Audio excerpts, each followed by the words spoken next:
So, Harry, what's going on between you and McGregor? How long have you had that joke in your head? About a week. About a week since I said Trainspotting. Yeah, I have. Okay, well, everybody else, welcome to Beer Pizza and a Movie. I did a funny. Where there are the two of us here. Who are you? You're Ross. Hi, I'm Ross. The one that nobody likes. And then there's me. And I'm Harry. The other one. The one that nobody likes and the other one. Oh, God. Hi, Mum. Grim. So, yeah, we are doing a movie review podcast. And this week, what is it, Ross? We're doing Trainspotting this week. Hence my Ewan McGregor joke. I say joke. I use the word completely wrongly. But before that, I'm excited. I've not been allowed to watch any trailers this week, so I can watch them. Yeah. Harry, explain your point. Introduction to a new segment where we are now just going to watch a couple of trailers, which, well, I mean, this week has been amazing for trailers because I think it's building up to Captain America Civil War at the end of this month. Oh, yes, I'm excited. That's how trailers seem to work, and so there have just been loads of brand new trailers all dropped, which just are looking amazing. So we're going to watch them now and just do a quick review of them as well, and then we will do a proper review for Trainspotting, which we are going to watch tonight as well. Yes. I haven't seen any of these trailers, and I assume Harry has, so this is going to be my first viewing of these trailers, so I'm quite excited. Which is quite the opposite for Trainspotting, I imagine. Which I have seen, and you haven't. Yeah. So what trailers are we going to watch, Harry? So we are going to watch there's a new Suicide Squad trailer, but that's nothing new. We've seen a few of them already. There's a new trailer for, Captain America Civil War. We might not even watch that, because I have seen it, and it's just a little bit... I haven't, so I still want to see that. Well, I don't know, it like what Batman v Superman did, you know, where it showed everything all at God, once. Too much. This one doesn't, it doesn't give away stuff, but it's like, it just... Well, let's watch the trailer. It just shows the scene. Yes. If we get to the trailer breakdown and I say I have no opinion on this trailer, that's going to work. That's fine. Well, okay. And so what else are we watching? We're watching Fantastic Beasts and Where to Find Them. So this is kind of like a prequel story. It's not really a prequel. It's a story within the Harry Potter universe set in the 1920s in America. Nothing to do with any Harry Potter plot, but... I'm intrigued. Just in the same magical wizarding universe, which I'm all for, because it's not a prequel. Yeah. It's an interesting universe. It's like how Rogue One, the Star Wars film, which is also got a trailer. Also a trailer. Technically a prequel, but I don't know. It's the I'm story excited of it by really that. Necessarily a prequel. Actually, yes, it is. The original trilogy is now prequels. Yeah. So the prequels are now 6 movies. Yeah. And you have to define whether or not you mean the bad prequels or the good prequels. And the 5th trailer and final trailer, which we're going to talk about today, is the film has got to be kind of set a little bit a while ago, so not prequel. Doctor Strange. Doctor Strange, I'm so excited. Speaking of magical worlds, I'm so excited. Yeah. So I don't know what to leave to the end for the biggest trailer. Who knows? Let's watch them in alphabetical order. Oh, that's boring. Reverse alphabetical order then. No, okay. No. We'll take a break and watch some trailers, and we'll be back to you in 0 minutes from your perspective. Yeah, so bye. Hello, I'm back. I'm so excited! Right, let's go from the beginning. What did we watch first? Was it Captain America, I think? I think we watched Captain America first. Yeah, that was kind of like a sort of a montage of both their origins and just little bits and pieces here and there. It was a teaser. Nothing really, new. Wasn't it? There was absolutely nothing new, I don't think. I probably shouldn't have shown you that one. It wasn't that really was kind of... I have no opinion on that trailer. It looked like a fan edit. Alright, what was the second one? I mean, it was still a good trailer, though. It was a good trailer. Was just it gave us absolutely nothing new. There's a film coming out this month. We're not going to give any more away. That's what you're getting. Reminder. Which is good. Which is like what Batman Superman should have done. Should have done, instead of 5 extra trailers with extra information. And then what do we watch? Fantastic Beasts and Where to Find Them. Fantastic Beasts. That looks really good. I am particularly excited at seeing something in the Harry Potter world with Harry Potter magic, but set in the non-wizarding world. So only one person in the main storyline, seemingly, can do magic constantly. Yeah, now it looked like that actor that you said I should have known. Yeah, I assume that he's a muggle who's part of the story. Part of the story and aware of magic, but he's a muggle. I am intrigued. The way that he was reacting to it all. Yes. His face was constantly, what? Yeah, and Colin Farrell's in it, which I like. Yeah, I didn't know that the first time around. And there was brilliant bit at the end that I just love the goofiness of that magic. Yes. Like, it doesn't look like a goofy movie, but same as Harry Potter, it's not a goofy movie. Just there's one or two bits that are just like, that's awesome. Yeah. That's when hilarious. everyone's that's a awesome. wizard, the magic doesn't have as much impact. So 8 movies or whatever, the magic wasn't that incredible. But it just became standard. exactly. Yeah. Whereas in this one, there's only going to be a small number of wizards, and it's going to be wizarding in the real world, which I think is going to be really interesting. Well, that's the way this trailer puts it. Maybe you just put all the scenes in the movie into that 1 2-minute trailer. Maybe, but knows? that's still going to be good, even if there's only a little bit of it. I'm quite excited for that one, more so than I was for Harry Potter, which I only watched last year. Oh, Harry Potter. I marathoned Harry Potter over a Christmas period, and I have only seen each film exactly once. I grew up with Harry Potter. Yeah, I missed the Harry Potter curve. Oh. I was too old for Harry Potter. You when could it have first read came out. it. It would have been you'd been the right Nope, age for it. I was too old for that too. No, I'm really old, ladies and gents. You're not. You're like 50. 30. Oh, I'm 30, so I was about 3 or 4 years too old for Harry Potter. The curve of people growing up with Harry Potter, where each book was more mature, I was about 3 or 4 years older than that curve. So I was reading Lord of the Rings when Harry Potter 1 came out. Wow, you must be like 100 years old. Exactly. Crazy. No, I wasn't reading Lord of the Rings when Lord of the Rings came out. I was reading Lord of the Rings when Harry Potter came out, and Philip Pullman, and I don't think I got into Discworld until many years later. Fair enough. Terry Brooks, I was reading a lot of Terry Brooks at the time. Alright, so next trailer was Doctor Strange. Doctor Strange. I'm so excited by Doctor Strange. That was a good trailer as well. That was It is strong a good trailer. It looks like they're doing Doctor Strange's proper origin as a surgeon who damages his hands so he can't surgeon anymore. So they've got the story right. Yeah. That's what you're saying. Yeah, I think so. And like he, as a skeptic at first, like he delivers the line about how he doesn't believe in chakras and energy and stuff, which is cool. He's going in as a complete scientist and then being proven that it's being proven to him that magic exists in the world, which looks ace. It's got Chiwetel Ejiofor, whose name I can't pronounce properly. Chiwetel Ejiofor. Or Chiwetel Ejiofor. He was in Serenity as a guy with a sword, and he's in this as a guy with a sword again. I'm excited to see that. I mean, you know he's done many things in between that. I know, but that's one of my favourite... He's now a pretty big name actor. It's one of my favourite roles of his. 12 Years a Slave was awesome, but I still think as the operative in Serenity with the awesome swordplay was great. I'm excited to see that man with a sword again. I think 2012 was the best film he ever did. I have not seen 2012. You disagree? No, I haven't seen 2012. I disagree with myself, don't worry. Yes. But, I'm excited. I'm excited by that. It looks like they're going to go right with the storyline. It looks like they're going to introduce magic really well into the Marvel Universe, which I'm excited by. Yes, it looks like it's a good addition. It's got Cassandra Nova in it, I think. The bald woman who's got sort of telepathic or magical powers. She could be Cassandra Nova, who was... at least once an X-Men villain. Does this mean Marvel Cinematic Universe are nicking the X-Men villains back? Or are they finding obscure villains who used to be X-Men villains and using them? They're not nicking anything. The copyright has been very clear on who's got what. True. But I kind of hope that they're going to just paint X-Men into a corner so that I don't. They have to give it back eventually. No, I don't. I want to keep them separate, and I want Fox to just start doing it right. I would accept Fox doing it right, but I would much rather... Which they potentially will this year. I want to see X-Men crossover with the Avengers. I want to see Captain America and Wolverine's stuff together. That'd be so good. Well, yeah, it would be good because they've got good stories and stuff, but I do like them being separate. One of my favourite things from the comic books was when a couple of guys were flying a plane and they weren't sure why they were flying the plane. They were just given the instructions and they had a special payload to drop somewhere and they didn't know what it was. And it turns out the payload was Captain America and Wolverine, who just... jumped out of the plane, and Captain America lands on the ground with his parachute and does a dramatic roll, and then seconds later Wolverine just smashes into the ground like a meteor, and then gets up and they just walk off and go and do a mission together. It's brilliant! That does sound good. It's wonderful. Okay, so, actually, I forgot to mention Suicide Squad. We watched that as well. Suicide Squad. We saw Suicide Squad. I'm excited by that. I am very excited. It gives us a bit more, but we still... One thing that I like... It gives us hardly anything. It gives us a bit more of the scenes, of the interplay between the characters. It makes me want to see the film, but it is a good trailer because it doesn't tell me the plot of the movie. Also, it makes it look like, and I'm just speculating now that the Joker could be the main villain, but not like. I don't think it's going to be the third. He's going to be the third act villain.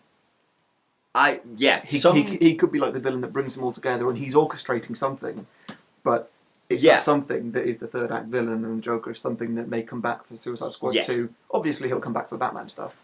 Yes, because I was quite excited the Batman's in it. However, it's obviously it's a classic Suicide Squad plot. They get the team together and then they throw them into a chaotic situation, but we don't know what that chaotic situation is. Some ruined city or other with mooks that they can destroy, but we don't really know what those mooks are. We hardly see them at all. They seem to be like some sort of stone men kind of thing. Yeah. I'm thinking magical construct, maybe. Enchantress is supposed to be in this, maybe. Oh, she is in it. We've seen her in Oh, we have seen her, haven't we? Yes. Cara So maybe Delevingne. she is doing something, and maybe the Joker sowing chaos makes good sense. Yeah, maybe the Joker doesn't actually have any relevance to the plot. He's just there, like having fun. I think it would be good if it turns out that Joker is just there and is absolutely irrelevant to the plot. This could just be his character's introduction, just so that they don't need to like introduce the Joker into a Batman movie. They could just like get right into it. Yes, that'd be good. So the Joker's in the background jokering, and they don't bother giving us much on him because we don't need an origin. He shouldn't have an origin. It's better without one because he's the Joker. Doesn't need an origin, but does need an introduction. Yes, and this would be a good introduction to it. It would. Yes, I think that I'm very excited. Also, the Sweets Ballroom Blitz. Very, very good choice of song. Yeah, really enjoyed that. Bit of classic glam rock to follow up from the Bohemian Rhapsody trailer, which was also very good. I think that Zack Snyder should be taken off the serious ones and put on the silly ones. No, I think the Zack Snyder, him, should just be taken off DC. Not like fired, but just he's had 2 movies already, which is currently 100% of the movies. That is true. And there are thousands of directors out there. Yes, that's true. But Zack Snyder made Sucker Punch, and a lot of people didn't like it. I thought it was great and silly, and I think that Suicide Squad could be the Sucker Punch of the DC world. I think Zack Snyder makes that kind of movie well. I mean, what if they just got somebody like ridiculous to do it? Like, what if they got Tarantino to do Suicide Squad 2? I'd watch that. Can you imagine Tarantino doing a superhero movie? I'd totally watch that. That'd be awesome. It'd be incredible. I'm not sure Suicide Squad would be the right one, but Suicide Squad, no. And if anything, X-Men. Like, the X-Men sitting around talking, Quentin Tarantino directs that really well. Also, it might be a good X-Men 18-rated movie. Wolverine cannot keep being in 12-rated films. He's got claws. You cannot kill someone in a 12-rated way if you are Wolverine. Fair, yeah, but I don't know. We've all got our opinions on 18-rated movies. Also, he swears a lot. Yeah. Does Gold Logan. Well, it wouldn't make sense now, given that he hasn't done in any of his past movies. Well, exactly. Like, maybe a little bit here and there, but not enough to like put the rating up, and so wouldn't make sense for I agree. Hugh Jackman's final outing as to suddenly be 18. Yeah, no, that would make very little sense. That'd be weird. So hopefully Fox won't do that, but we'll see. Okay, and so one more trailer. One more trailer. I've forgotten what it was though. What was it? Can you tell me? It was Rogue One. I'm so excited. I am excited for a Star Wars movie that isn't part of the main thing, the main 7 or 9, or a standalone movie that's not part of a trilogy. A lot of people said that 7 was rubbish because it wasn't a whole story, which is fine if it's part of a good trilogy, but the trilogy isn't out yet, so it's hard to judge it, etc., etc. But this one is going to be a standalone film. There's not going to be They say that it's not part of a trilogy, but it's not a standalone film. It's part of the expanded universe. Because you know how it's going to finish. The Bothan spies get the information on the Death Star, of course. Because then that's how Episode 4 starts. Yes. We know who lives and we know who Well, not necessarily, might because most people in this film are new characters. Well, I think that male pilot guy is either Biggs or Wedge, and we know where both of them die. Well, we know where Biggs dies. I think he's actually somebody new. He could be somebody new. His character is announced. I haven't done my research because I like the fact that Mon Mothma's in it. I think that's cool. That'd be good. I think we're going to get a Vader in there somewhere. That's cool. That's been announced that Vader is going to be a big influence in that film. We're going to potentially Emperor Palpatine. Potentially, that'd be cool. You saw Royal Guards in that. You know, the guards with the red armor. We possibly saw Grand Moff Tarkin in a big white cape. Yeah, I don't think it's it. I think it might be. Nah. That'd be good. Good. Though it's only a few years before A New Hope, so he looked maybe too young to be Grand Moff Tarkin. Yeah. Because Peter Cushing was about 80 when he did that. Yeah. Peter Cushing, incidentally, was excellent in that movie. I thought Peter Cushing It's was one great. of the best things. Yeah, I'm excited. Seeing her, whoever she is, the main protagonist of the movie, at the end dressed as a TIE fighter pilot, that was quite exciting. I wonder how that's going to come about. Yeah, well, I imagine that she's just infiltrating the Death Star at that point. Maybe, but that's cool. Is cool. She going to turn, maybe? Is she going to do a fake turn? Are we not? I think that would be interesting. She's not going to turn. She's not... No. It's going to be good. Donnie Yen is in it. Yeah. Star Wars, but with martial arts guys. That's going to be fun. The AT-ATs look amazing. Not that they didn't look good in episode 4, but... AT-ATs 5. Or AT-ATs? It's a good point. I usually say AT-ATs. I don't know why I said AT-ATs. Well, I prefer AT-ATs. I like because AT-ATs. Because then you got like AT-ST as well, which is another one. The ATST. Although... Fine. No. Although it is officially AT-AT, apparently, I'm told. Yep. But AT-AT just... No, it's... AT-AT would be an initialism, and AT-AT would be an acronym. I don't know what this stands for. It stands for something, though, I think. TIE Fighter. A twin ion engine. Attack Trooper. Who knows? Yes, it comes from the same naming scheme as Duran Duran. Yeah. What else happened in Rogue One? Cool shooting, good explosions, what you need. What did you think of the siren second half of the trailer? What happened in the second half of the trailer? There was just a siren in the background. Oh, the incredibly annoying siren. It's nothing. Wasn't sure. Oh, brilliant, I thought. I had no strong opinion about the siren. Okay, well, I really enjoyed it and appreciated it, and I hope that nobody else copies it, but they will. Yeah. I'm slightly worried that Star Wars is going to get saturated. I don't want to see 1,000 Star Wars movies. I don't think it's going to get saturated until we get the Han Solo origin movie. I don't think I want that to be made. It's a bad idea, but it's going to happen. I love the idea of an expanded universe. I love the idea of seeing films, maybe using ideas from the expanded universe that has now been basically kicked out, using some of the better ideas from that and creating a tight little set of films. That'd be great. But we don't need to see origin stories for popular characters. It would undermine those characters, I think. And I'm definitely going to watch the Han Solo movie, but I get the feeling it's not going to be great. And even if it is a great film, I still think it's going to damage Star Wars overall because we don't need that. Like the Joker, we don't need an origin story. Han Solo is an awesome smuggler, he's a great pilot, and he's a charismatic guy. It's all we need. Yep, I agree. So, okay, let's just quickly do a rating of all these trailers. I want to, move it on with time's running out. Okay. So, what do we got? Captain America. Captain America. Excited. Excited. Good. Doctor Strange. Very excited. Suicide Squad. Very excited. Fantastic Beasts and Where to Find Them. Not nearly as excited, but still looks good. Rogue One. More excited than I am for Han Solo, but not as excited as I am for Episode 8. Well, I think I'm more excited by Rogue One than Episode 8. Though I get the feeling that new. I will re-watch Rogue One before I re-watch any of the others, because I won't re-watch the whole trilogy straight away, but I'll probably re-watch Rogue One by itself. Yeah, I'm really excited for every trailer that I picked out, because I picked them out. So I only picked out the exciting ones. I didn't pick out Teenage Mutant Ninja Turtles 2. Ugh. Michael Bay should just not be allowed to make any more movies. He peaked with The Rock, and after that he just made explosions. Yeah. Teenage Mutant Ninja Turtles is a thing I grew up on, as much as you grew up on Harry Potter. And it's not good. Yeah, it's I agree. Not good. It was basically the plot of... The first one was the plot of Amazing Spider-Man 1 and 2 mashed together. Oh, dear. And I don't know which one stole from the other one, but both were bad. All 3 films were bad. The next one's bad. They don't look like turtles. It's really weird.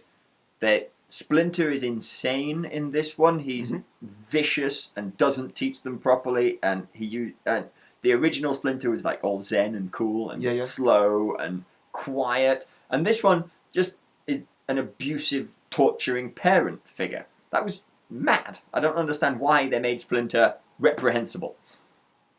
It was terrible. Also, no puppets. How can you make a Teenage Mutant Ninja Turtle movie with A, no puppets, and B, no Vanilla Ice? Well, that's fair, but it sounds like you're stuck in nostalgia. I mean, I'm not saying that slightly that TMNT are they're good movies at the moment. TMNT should be a cartoon again. But you're stuck in nostalgia. Cartoon. Don't get stuck in nostalgia. That's where you just stop accepting. Okay, yeah, puppets may be a bit pushing it, but practical effects, please. Oh yeah, fair. Something like that. Cool. Okay, so five great trailers, and we talked about one bad one, which didn't even watch. Yes. Do we need to do any kind of introduction to Trainspotting? It's a film from a long time ago. Yeah, so Trainspotting. So yes, trailers, exciting. Right, Trainspotting. Oh, yeah, A long time ago, and I remember it being good, but I remember almost nothing else about it. So I'm excited to remember why it's good. So you've seen it before, obviously. I've seen, I think, the opening scene. I don't know why I've seen just that, but I've seen the opening scene, and that's all.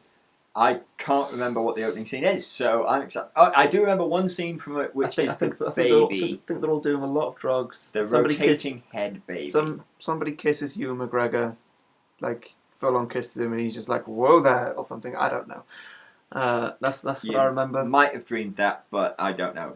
I'm excited to see it. I'm really excited because I've heard it's a really good film. Again, our recommendations. Same with Citizen Kane, which reminds me, new thing that we want to do is what are your thoughts on Citizen Kane now? Yeah. A week later. Well, we don't necessarily always have new thoughts a week later, but something did come up from talking to people who've listened to the podcast since last week. Mm-hmm. I accused Citizen Kane of being just people in rooms talking. Yeah. And they told me that, oh, Ross only likes action movies. Well, no, I don't only like action movies, but when it's just people sitting in rooms talking, it has to be a bit more compelling than Citizen Kane was. Yeah, I agree.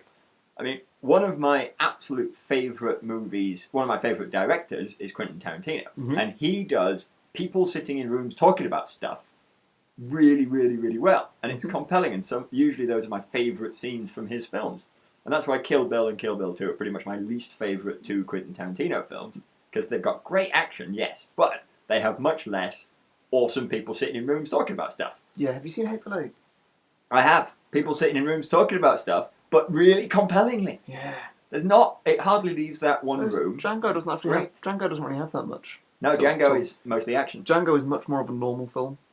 Yes, I agree. It's less Quentin Tarantino-y than most of the rest. Not that that's a bad thing. Sorry, my tone of voice wasn't good. It was more sort of, yeah. Yeah, it was a film. It wasn't particularly excellent. It wasn't terrible. But it wasn't obviously Quentin Tarantino either. No, it wasn't. But it was different. It wasn't your average director. No, it wasn't your Bryan Singer or your who does Transformers, Michael Bay. Oh yeah. Oof. Or Zack Snyder. Yeah, none of those. Or Guillermo del Toro. Wasn't obvious. What's wrong with people? Yeah. But another one of my favourite films, The Big Lebowski, the Coen brothers' masterpiece, is quite a lot of guys sat in rooms talking to each other. It really is, It's really, really good. Whereas Citizen Kane just guys sat in rooms talking to each other and isn't that good. It doesn't have to be action, but it has to be somehow compelling. It just didn't have the banter. Exactly. It did have... It was... Yeah, it was... Which can be difficult when you've only really got one main character. Like, one character. That's true. So it's like one character through the film. And they're either talking to him or about him. And he's not that interesting. And he's not that interesting, and everybody else just is there for 5 minutes, and that's it for the whole film.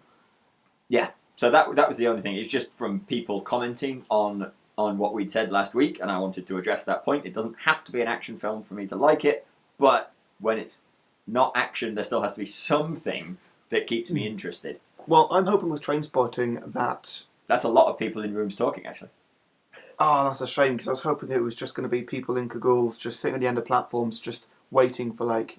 I mean, the film's an hour and a half, and so I was hoping we were going to see, like, maybe... at least 5 trains. What's that, like one every 30 minutes or something? Yeah, I don't know why it's called Trainspotting, but it is not very much about trains. Oh, but I love trains. Or camels. Trains are so good.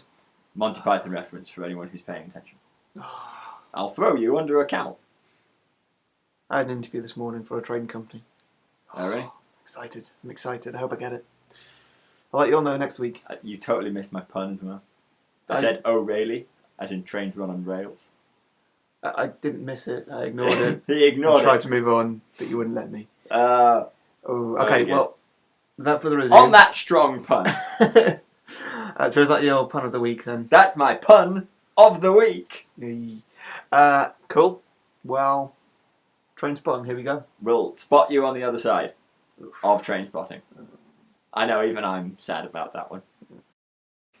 So, hello everybody. We have finished watching Trainspotting. Yeah. And now it is quite late at night. I'm tired. Yeah, me too. It's fine. Anyway, Trainspotting. So, pizzas. Oh yeah, of course, pizzas. So the pizzas were about twice as expensive as previous pizzas from Marks and Spencer's, and they weren't twice as good. I needed a lot of sauce on mine to make it interesting. It was still only pizza. Yeah. Harry is the vegetarian of the two of us, and when I bought these pizzas in Marks and Spencer's, there was literally one vegetarian pizza option, which was margarita. Now, speaking as a voracious meat eater, even I think that's ridiculous. Even I think that's not enough provision for people who are vegetarian. Yeah, it's nice. It's nice to have the choice. And also that one was just a bit clammy. It just, I don't know. I feel it went straight to my arteries. Yeah, given that it was a £4 pizza, it was a rubbish pizza. You'd expect something good, wouldn't you? Yeah. What was your pizza like? My pizza was awful. Awful? Well, it wasn't awful. It was not worth £4. I would rather have paid £2 for a pizza only slightly less good. Mm-hmm. It was okay. We should make our own, really. We should try making our own. We should try making pizzas that are cheaper and better. Yeah, I mean, we could do stuff like just buy a base and then just add stuff to it, like that. I don't know how pizza dough works, so that's probably a good idea. Yeah, I mean, pizza is pretty simple. Well, you can buy dough and roll it out, and then just do all that, and that's actually really We nice. could do that. That's probably delicious. Yeah, But it was work. as always, better than the pizza was the beer. So I'm going to read the bottle again. So, we were drinking Hobgoblin from the Witchwood Brewery, which is another English brewery. Can't remember for the life of me whereabouts in England it is, but it's a lovely 5.2, and it is a ruby beer. And I believe Hobgoblin was one of the first ruby beers, the one that actually coined the term ruby beer. Ruby being one of my favourite types as well. So this is quite a good one. And the Witchwood Brewery has a place in my heart in particular because the shields and the all the branding on the bottles and on the pumps when you see it in pubs are always very nice artwork. So this Hobgoblin is a nice line and paint drawing of a goblin. But they also do things like the Green Goblin and the Goliath and the Black Witch, and they all have wonderful sort of fantasy artwork on them, and I really like that in the beer. It's not just a beer, it's a whole artistic production, which I really appreciate. So the Witchwood Brewery gets a big thumbs up from me. A lot of those sound like Marvel supervillains. Some of them are. Yeah. Hobgoblin, yes. Green Goblin, yes. Black Witch, no, I don't think so. Goliath, no. Possibly, actually. Wasn't that a... There's a gladiator, and there's a juggernaut, but I don't think there's a Goliath. Okay. That's a biblical supervillain, I think. It is, yeah. That's what I was going to say, but I wasn't too sure, so I thought, no, I'll let Ross do it. Yeah, let Ross do the biblical knowledge, because I'm the expert on the Bible, apparently. Yeah. Okay, fair enough. For those of you who don't know, Ross is a raging Christian and... A raging Christian? No, I'm the opposite of that. He never shuts up about how much of a Christian he is. No, really the opposite. You told me we're not allowed to talk about religion. Fair. Or my total and complete lack of having one. And then you start bringing it up. So Trainspotting. So yes, Trainspotting. As a person who hasn't seen it before, Harry, what did you think? Oh God, I really enjoyed it. It's good, isn't it? Yeah. It had like all the proper twists and turns. It had like a plot. Like maybe halfway through, I was just kind of a little worried it wasn't going to have a plot. It was just going to be just these characters all just sort of bumbling through life. Yeah, it's a little bit sketchy, as in a series of sketches at the beginning. Yeah. But then it turns into a good plot. Yeah. And there were certainly bits that just sort of made me laugh out loud. There were bits that made me sort of gasp in horror. Yeah, I guess we'll stick to our format of no spoilers then spoilers, so we can give away plot points after our spoilers. But there were elements in there which certainly made me go, have visceral emotional reactions. Let's put it that way. There were bits where I had to look away just because I was eating at the time. Yeah. The worst toilet in Scotland. Yeah, I mean, that wasn't even... Was it the worst? Yeah. That was the bit where you asked me to tell you when it was over. Actually, yeah. But it was an excellent bit of filmmaking. Which is really rare for me. Yeah. Really rare. Very good bit of filmmaking, though. Oh, yeah, I appreciate it so much. But there were so many bits that, like, they would finish a scene or a shot or something, and I'd be like, how the hell did they film that? It's like some bits of it just didn't make any sense. Not like real world-wise, like how is that a possible thing Yep. to put on camera? Climbing into a toilet, very nicely done. Oh, I understood how that was done. Yeah. It was done so well. It was very clever. Forced perspective, I'm guessing. Yeah, but yeah. And there was a very excellent bit where he disappears into the floor. That was quite good. With I did like like a that. floor panel disappearing down and like dragging the carpet in with him. Yeah. That was very nicely done as well. Yeah. So for those of you who don't know, this film is about drugs. Lots of drugs. And so those two bits that we were talking about are Hallucinations. drug-induced states. Yes, but it is not a film about hallucinogenics. No, it's not. They just happen to... I think it's a filmmaking choice rather than a this is what these drugs do to you choice. Where something like Fear and Loathing in Las Vegas, I believe, was heavily hallucinogenic based. This one is mostly about heroin. Apart from that bit somewhere about the towards the end of the second act, I would say, where he just lists all the medical drugs they steal from the NHS. Yeah. And a whole list of drugs. That was special. Like, I've got to say, there were so many scenes in it, they must have had a lot of fun filming. Like that bit where, quite near the start, the guy did a job interview. Yes! Oh, that was good. Yes. Oh, I loved the concept of the job interview. I know, but bits like that, I was just thinking, like, how the hell did these actors do it without being on drugs themselves? Yeah, very good acting across the board. Because I couldn't be that high energy, ever. Yeah. Yeah. I love the thing about the job interview. The guy who was going for the job interview was getting coached by his friend in order to guarantee not to get the job, because if you did get the job, you'd lose your unemployment benefits, but not to fail to get the job by so much that it looks like you're not trying to get a job, in which case you lose your unemployment benefits. It was a very clever walking of a tightrope, as they put it. I thought that was a very good setup to a very good scene.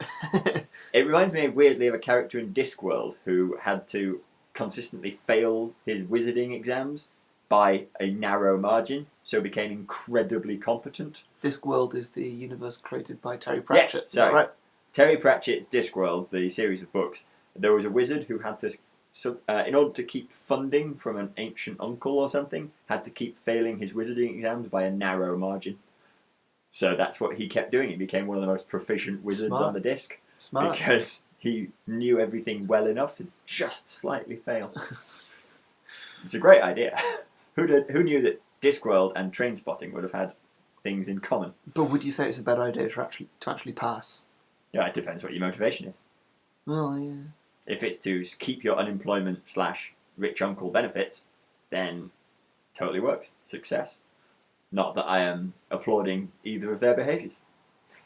But yes. But you're pro-employment. I am pro-employment. Good. Speaking as a self-employed person who hasn't had a real job in nearly 3 years. I'm an unemployed. 2.5. I'm an unemployed person. That should mean I've got all the time in the world, but it's 10 to midnight right now. Yes. We've got to try and fit this in. It's fine. We've got more things to say. So, we didn't do a Best Actor prediction. Oh my god, we keep forgetting that. But It's 2 weeks in a there's row. only one person in this who we know the name of. No, that's wrong.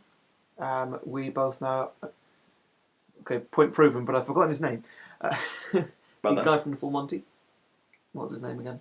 No, I don't. Oh, Robert Carlyle. That's the one. Yes, I'd forgotten he was in it. So we've got And he Robert is Carlyle, excellent. we've got Ewan McGregor, we've got Moaning Myrtle from Harry Potter. No, that's right, yes, as one of the girlfriends. Yes. Yeah. We had Keith Allen, the famous dad of Lily Allen, but also the famous dad of Alfie Allen, who plays Theon Greyjoy in Game of Thrones. Yeah. And, as Ewan McGregor's dad, James Cosmo, who is also in Game of Thrones. As Gior Mormont, the Lord Commander of the Night's Watch. So there you go, 2 Game of Thrones connections in order to stay relevant to modern movies and TV. How many times while watching this film did you think, Obi-Wan Kenobi, why are you doing this? Obi-Wan Kenobi in this was absolutely excellent. No, I've got to say, that's what separates his acting, is that when you compare him to not any of his other roles, because he's done some similar sort of... Yeah, he's definitely been in a few gritty, druggy drama type situations. But, I mean, if you just look at his actual acting repertoire, he's done some incredible Big things. Fish. He was ace in Big Fish. Yeah. He's got some range. Now, Robert Carlyle was a great actor, but Robert Carlyle practically plays the same guy in most of his films that I've seen him in. He does, just like I know he only ever seems to do British films, like very British films. Yes. Like compare his character in this film to The Full Monty, both strongly British films. Yep. Both very good films. Both in very good both films. of them, he plays a kind of a hard man. Yeah. Who wears his emotions pretty openly. Mm-hmm. In this, it's a lot more violent, Mm-hmm. obviously, because it's this kind of film. Mm-hmm. But Robert Carlyle doesn't win Best Actor from this movie for me because he doesn't demonstrate range. It's Robert Carlyle pulling this off is not even slightly surprising. Whereas Ewan McGregor, who does take my Best Actor for this one, Mm-hmm. is demonstrating a range that is just huge. I think From Obi-Wan Kenobi to Mark Renton in Trainspotting is a huge range. Well, see, I don't think that's a fair judgment because you're then comparing him to another role, like a different role. True. What you should do is just compare. It's just like not even compare. Just think about his acting through this In one that role. case, his role as the narrator also sold it to me. Well, I think that my best actor in this was the guy who played Spud. I don't even know the actor's name. His name's Ewan something as well, actually. I Is it? spotted that in the credits. It's Ewan something. I can't remember his name. But yes, he was good. Yeah, I think agree. that he was perfect. Like you look at him throughout, and he was just Constantly twitchy.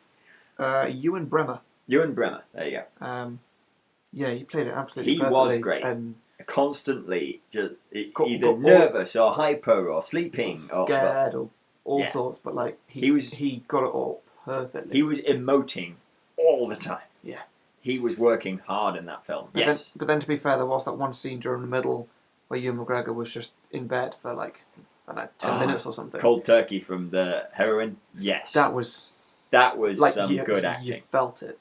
Yeah. You did feel like you felt what he was feeling. It was terrifying. Second time he attempts cold turkey, but the first time he starts actually experiencing the symptoms of it. Mm-hmm. Gosh, that was a good scene. Mm. I had remembered that scene from the first time I'd seen it, but I hadn't remembered how affecting it was. Yeah. Wow. I don't know if you know this, Ross, but it might surprise you to know there is actually a sequel next year for this. What? Yeah. Ugh. Why? Well, Totally unnecessary. yeah, but this is the thing with a sequel like this. It's for a film that is, I don't know, such a good film, such a small film, that I don't think a sequel for it is going to be a bad thing. I think if they're going to make a sequel, it's going to be like they're going to know what they're doing. Just make a new film. No, like Make a new film about drugs in Edinburgh. That's fine. Just don't make Trainspotting 2. It doesn't need it. one, because making a new film about drugs in Edinburgh would just be like, oh well, it's like Trainspotting. I can accept it's a film a bit like Trainspotting. I don't like the idea of them stealing the Trainspotting name and trading on it. I think it's cheating. Well, it's got all the actors back in for it, so it's not just going to be like a rehash. It's going to be a sequel, Still, like an actual extension to the story. leave it alone. I disagree because we've been burnt so many times by just unnecessary sequels and prequels and everything that we just don't want. So many titles, hundreds of titles that have done that. Some of them do it really well. Yeah. There's the potential for it to be done really For well. every good sequel, there is at least one Indiana Jones 4. Yeah. Which is hardly even a film. So There's a Die Hard 4 and 5. They're awful too. There's a Die Hard 3 though. Die Hard 3 was very good. But it still wasn't as good as the first one. There's a Superman 2. There's a Spider-Man 2. Both of which are better than their predecessors. True. A sequel done at the right time can be great. Back to the Future 2 and 3, both amazing. Empire Strikes Back, both absolutely amazing. Jedi, amazing. However, I believe creating a sequel and pulling it off, and then potentially making a third one, is actually called Empire Strikes Backing. And given that it's only ever really happened a very small number of times, and it's named after one of the greatest films of all time, you can see how hard it is to do. So to pull off an empire is near impossible, and they should leave these good films alone and just maybe re-release it on HD or something. Well, no, because that's not gonna. Or just not gonna build let it up. people. It's a great film. People should just go see that. You don't need a sequel. Well, yeah. It depends. You don't know what the sequel's going to be. It could be anything. Could be anything. It can't be as good as the first one because the first one was a product of its time. The first one was the first time that had been done. This time it's just rehashing. It's going to be. It could be like comparing Star Wars Rogue One to Star Wars Episode 5 or 6, probably 5, because that's one of the most sort of family-based films, as in character-wise. They'll be completely different films. They'll be the same universe. One will be a prequel, one will be a sequel. But they're going to be completely different. It'd be like comparing this new Harry Potter film, Fantastic Beasts and Where to Find Them, to any other Harry Potter film. It's not going to be connected. Technically, it's a prequel.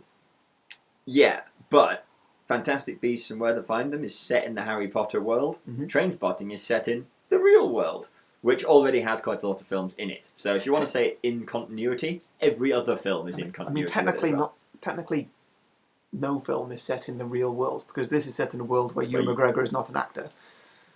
There are films which break the fourth wall in a weird way. Yeah, there's exceptions and reference themselves, or reference actors who are in them, which is quite never. Every film is in its universe. Yeah, fair enough. If you watch Friends, the sitcom, for long enough, you can start recognising situations where they break that rule by accident. You're about to talk about Bruce Willis. Actually, I was going to talk about Winona Ryder. Okay. There's a scene in one of the earlier seasons where they talk about Winona Ryder, and then Winona Ryder does a cameo in one of the later seasons as one of Rachel's friends. And yes, they also watch Die Hard in one of the early seasons and talk about how Bruce Willis is great, and then he is in about 5 episodes in one of the later seasons as well, which is also kind of weird. It's almost like it was written by a large committee of people, like lots of sitcoms are. Which is why most sitcoms turn rubbish by about their 9th season. Friends, Big Bang, they both lost it. It's Always Sunny in Philadelphia, still riding high. Always Sunny. I was just talking about this the other day. It's still brilliant. You want to know why it's still brilliant? It's written by a small group, so it's not written by a committee. But in Big Bang Theory and in Friends, by season 8, I hated all the characters. I was sick of their rubbish. I was sick of their selfishness. I was sick of their just not being very interesting anymore. And Always Sunny in Philadelphia. I'm sick of them and I hate them. But I'm supposed to be because they're scum. Yeah, it took me about a good 5 episodes to work that out. I was watching it. I was like, oh my god, I hate this show. I hate everything about it. I hate the people in it. I just can't stand them. And then you realise you're not supposed to. A few episodes in, I worked out that was the point. Yeah. The people in Always Sunny this is great. are the worst. Yeah. And the show lets it be known that you're supposed to think that. Would you say it's the new Seinfeld? I never watched Seinfeld. Like Seinfeld, it takes you a bit, but you realise that you hate all the characters. Yeah. Well, I hate all the characters. Like I said, I hate all the characters in Big Bang and Friends towards the end. Yeah, but that's actual hate. The show is still framed as if I like them. Yeah, you're supposed to love them. And that's when I'm a bit sick of it. Yeah. This applies to any number of films as well, which I've not enjoyed because the characters are supposed to be likeable, and everyone else says how great the other characters are, and then it turns out that I hate them because they're scum. Cool, okay. Well, we've gone off topic, let's get back on. We have a bit. Let's get back on. So drugs. Before we go into talking about specific points, and so spoilers, how would you rate the movie? I would rate the movie as absolutely excellent, would see again, would ask my friends to see. I would definitely see it again and will definitely recommend it to people. Yeah. Is this a thing we do? I don't know. How does it compare to last week's movie, Citizen Kane? Much, much better. Oh, so much more watchable. Much more of a... Similarly, perhaps you could say it's a product of its time. A mid-90s sort of drug culture situation, but much more watchable. It helps a lot that I can relate to it. Like, I can go to a pub and get a pint, and that's where a lot of this film was set. Whereas you can't buy a newspaper. Yeah. Quite so much. So newspapers don't exist. Pretty much. Well, yeah, I don't live in a black and white mansion. That's true. You aren't a millionaire. Either. Nor are you black and white. Yeah, I think it is better than Citizen Kane. It is a true modern classic, I think, whereas Citizen Kane is an old classic that doesn't quite deserve its spot in the ultimate pantheon of best movie ever. Trainspotting really is excellent. Yeah.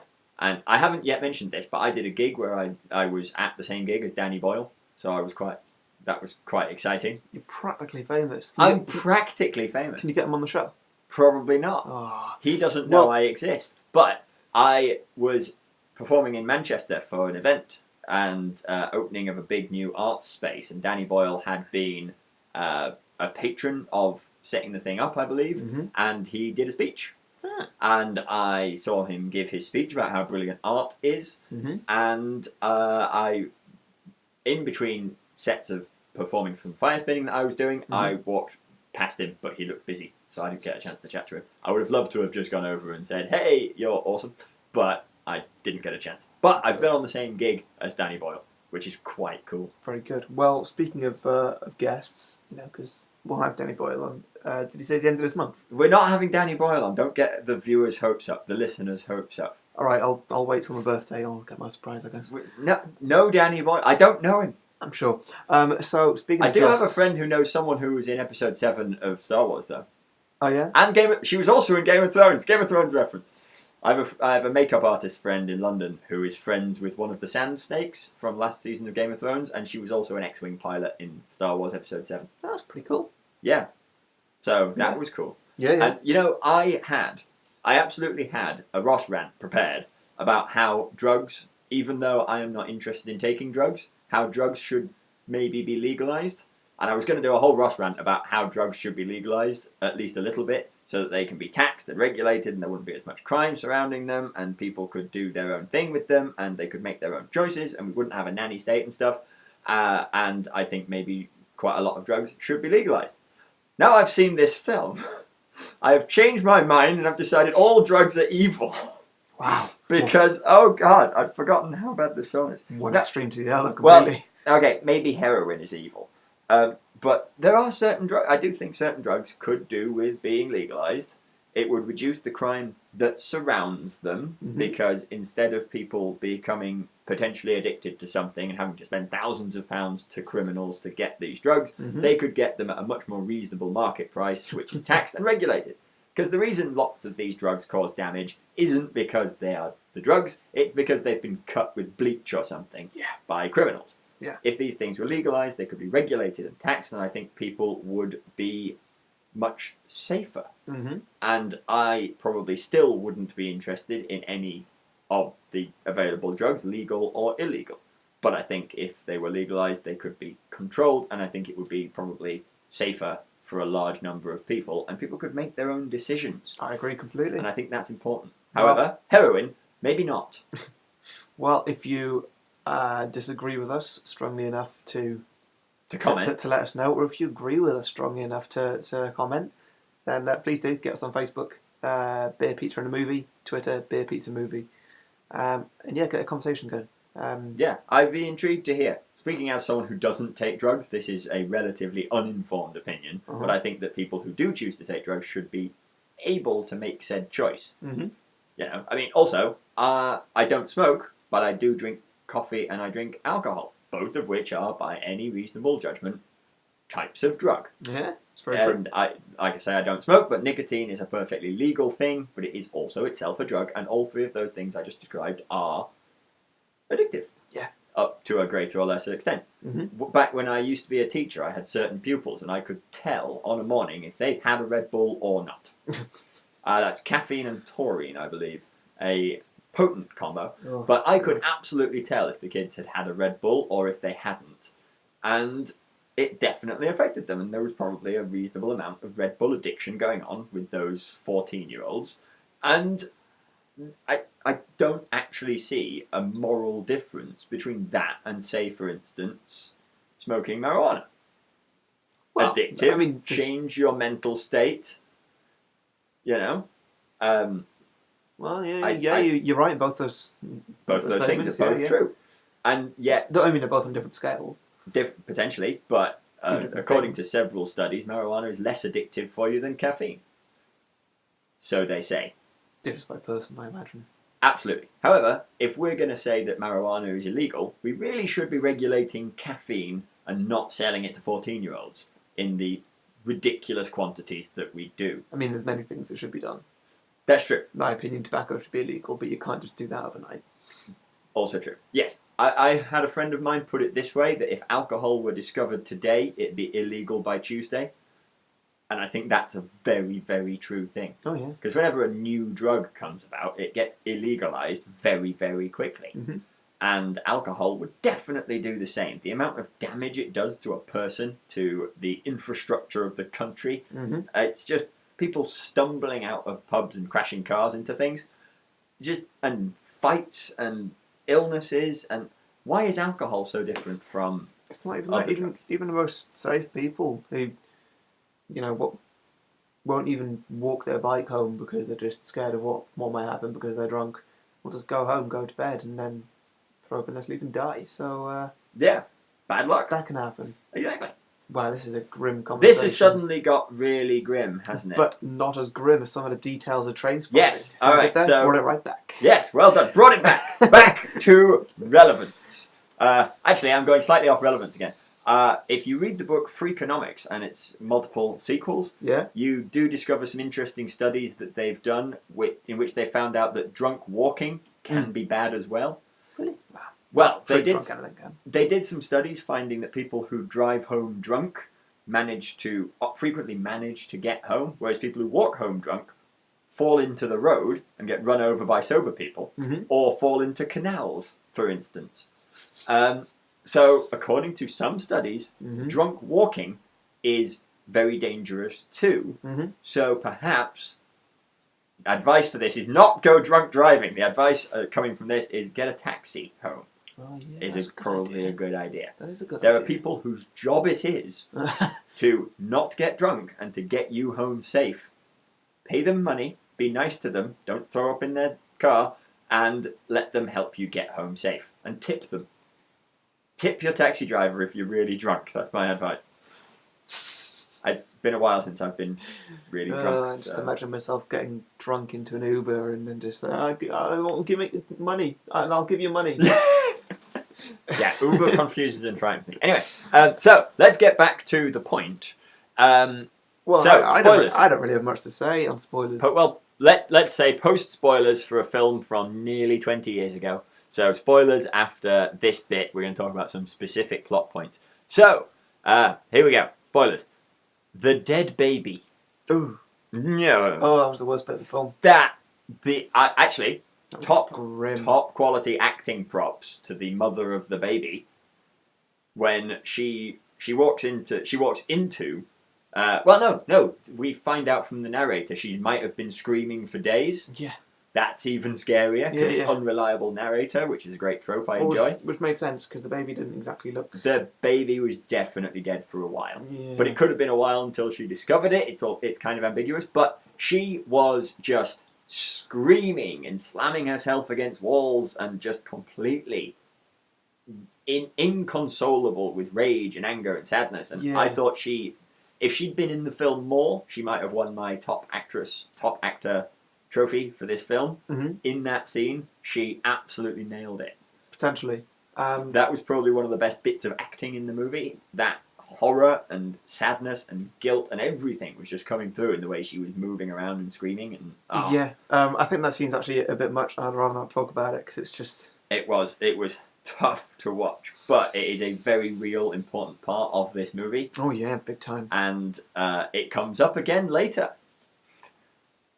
In a weird way. Ewan McGregor's cold turkey scene, the baby crawling on the ceiling, he obviously feels some kind of guilt for having been part of the group of people who did nothing to help that baby and just let it die of malnutrition, probably. The baby comes crawling to him. He's getting visions of the guilt of the things that he's done up until that point in the film and how messed up he has become. And and Ewan McGregor acting in that scene, just writhing around on the bed and just in cold turkey and agony. And it's a great scene.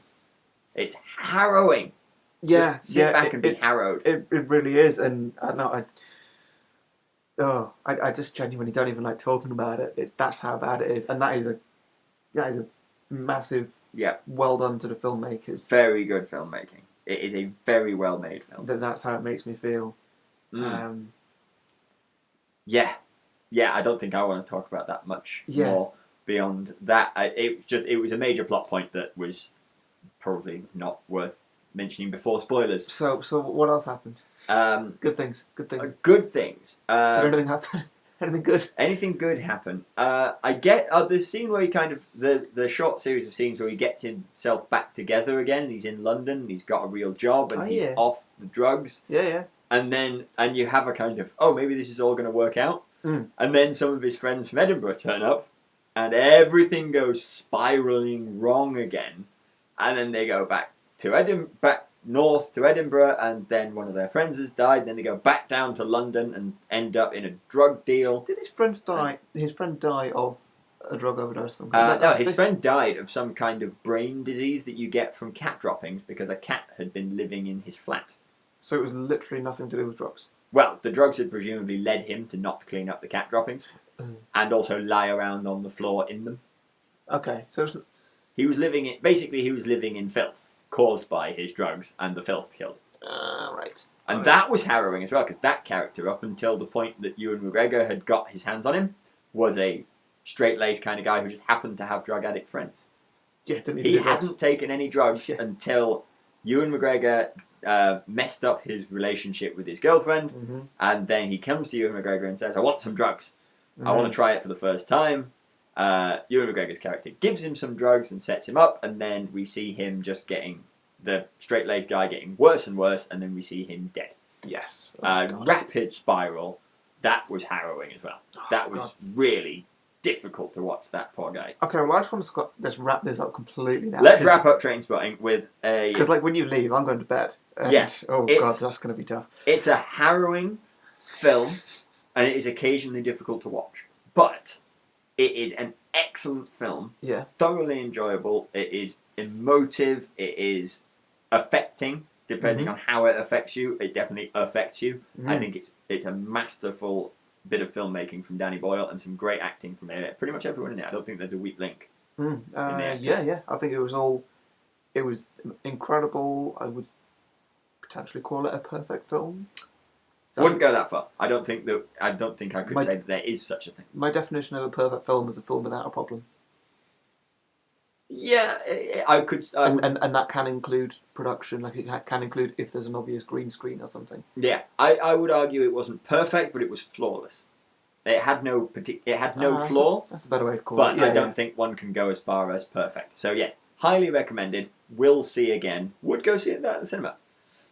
Like some sort of like arty, picture housey type place. If it was showing it, I'd probably go see it. Yeah, sure. Yeah. Cool. It wouldn't be shown in a mainstream cinema anymore, but it could, if it pops up at a film festival or something, I'd go see it again. Yeah. At a cinema and pay money. Well, I think that's Trainspotting done. Yeah. Next week, we've got a good week next week. I'm excited. So next week we actually have our first guest on the show. Yay! Which I don't know, that's kind of the direction we want to go in. So it's pretty good. If you ever want a guest on the show, get in touch with us. Facebook, Twitter, whatever. Yeah, we'd love to hear your suggestions for who would be a good guest if you want to be a good guest. One thing we quite like is the idea of guests picking the movie. We think that would be good. That's the rule. If you're coming on, you pick the movie that week. So next week we have our friend Paul Kelly, Mr. Cube, the famous DJ Mr. Cube. Yeah. For those of you who follow DJs. Yeah. He is Mr. Cube, the DJ. So he's both of those people. And the film that he has chosen to watch next week is Star Wars: The Force Awakens. Episode 7. Because it's out on DVD this week, I think, actually. Yep, it's going to be amazing. I'm excited. Yeah, so how many times will this be? This would be my third time viewing. Oh, this will be my fourth. I saw it 3 times in the cinema. I happen to know that Paul Kelly has, in the last year or so, been working on a quest to watch everything that Star Wars has produced, including we look forward to hearing about all this. the TV shows, the Clone Wars, Rebels, the Ewok movies, the I've heard some bad things about those. the Star Wars Holiday Special. He's seen them all, and neither me or Harry have. So I'm excited to hear his thoughts on all of that. Have you seen anything more than just the 7 movies? I have watched 1 episode of the Clone Wars TV show.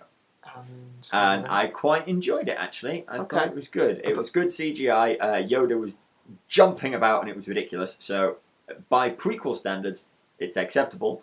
By proper standards of proper Star Warsing, it's totally ludicrous and clearly designed as a way of selling toys to children. Well, it would be wrong to sort of change Yoda back after they make him all flippy and lightsabery in the films. Yoda's an old man, I suppose, but... Well, he wasn't that old then. He was only like 700. Yeah, in Jedi he was 900. They established that. Oh, so he was only 850. He was 870. You'll be jumping around in your 850s. It's No. fine. 7, not even, no, he would have, how old was Luke? Luke was 18, wasn't he? Tell you what, let's just say Luke was 20, which means that Yoda was 880 years old. Now, if you die of old age at 900, I don't believe that your physiology allows you to jump around at 880. I mean, he's an alien, you have no idea. Fair point. But, let's save all this What? next week. Why doesn't he use the Force more? Well, He's supposed to not be a lightsaber fighter, he's a Force master. Next week, Paul Kelly will be able to shut you down in one sentence. No, he won't. God, it'll be beautiful. He'll agree with me, I suspect. Like, if next week goes well enough, then Ross might not be on again. Paul doesn't know nearly as much about beer as I do. I don't think. Is that a problem? It's 1/3 of the things we talk about. Listeners, let us know. Is that the exciting part of the podcast for you? It's beer, pizza, and a movie. It's 1/3 by the logic of naming. I might call it Paul Pizza in a movie.